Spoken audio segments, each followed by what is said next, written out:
honorable panel.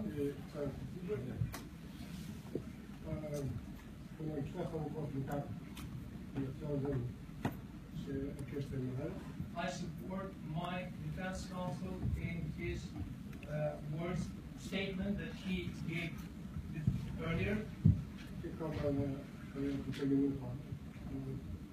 I have perhaps 2 or 3 minutes, a couple of sentences which I just can't share all of them, and I would like to express them.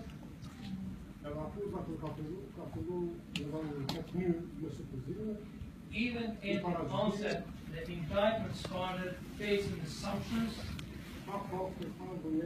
without facts, without arguments.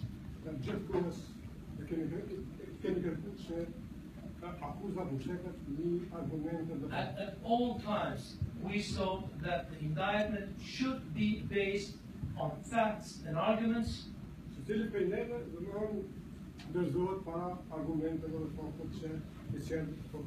Because each of us would give up if faced with arguments and facts if they were posed by the prosecution. Now the prosecutor said a new, untrue thing, even greater, untrue.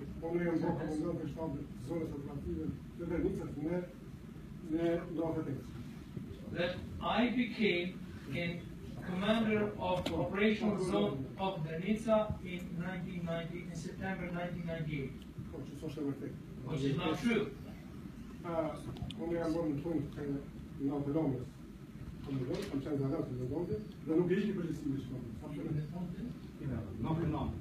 So I became a commander of the operational zone of Granica at 1999.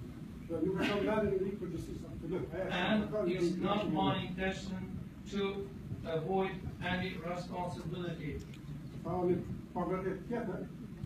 There was something else which was said and it's untrue. That I resided or I stayed in Likos or in the vicinity of Likos.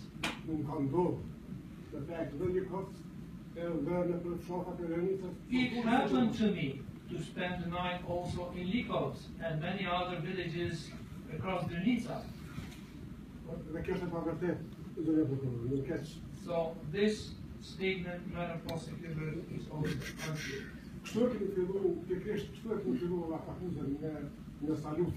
And in the same manner, you have started the indictment in the first place with Salustro and the others, who finally ended up becoming an advisor to the Ministry of Justice in Belgrade, and that was, he received that position as a reward. Honorable panel,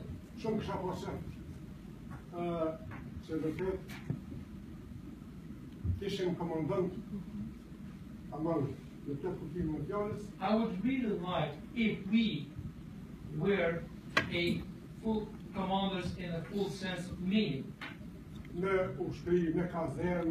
with the army, with the barracks, different units. I really would like that to be the case, honestly. Unfortunately, that was not the case. It's well known that what was the KLA's fight or the war.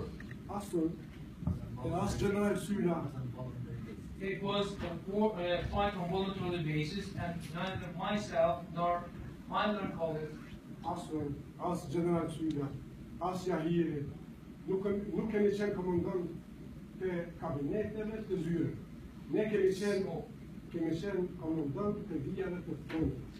neither me, neither General Suida or Mr. DeMarco, we were not commanders in some cabinet there of the war. We were commandos in the first line of the front line.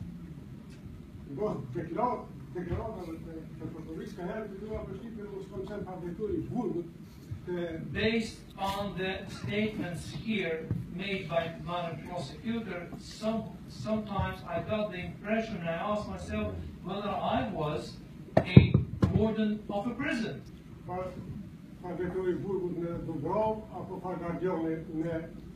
Warden of a prison in Dubrava, or a guardian, some type of guardian in Dubrava prison. And at least far less a soldier.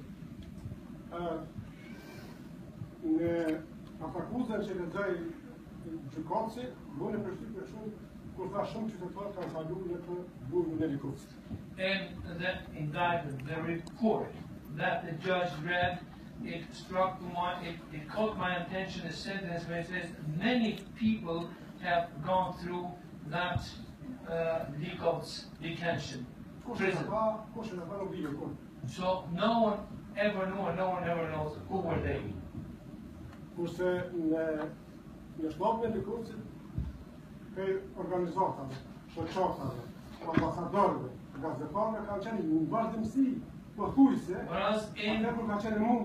Whereas with regards to the headquarters in Likos, I can say that organizations, associations, politicians, ambassadors, all of them visited that place whenever they were permitted to do so or were able to do so.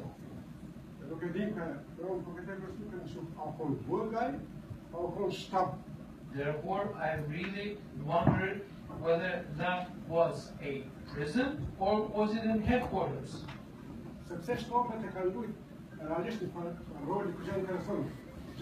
Headquarters played a rather interesting role during the war.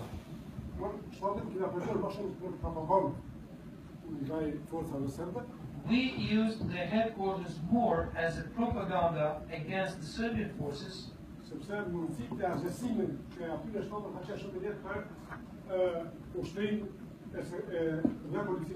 Because the possibility for the Serbian forces and Serbian military forces to decimate those headquarters was very high.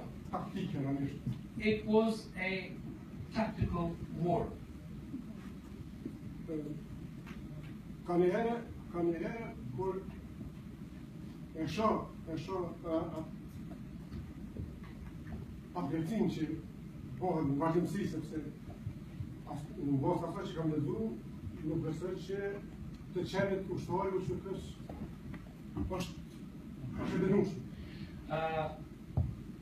In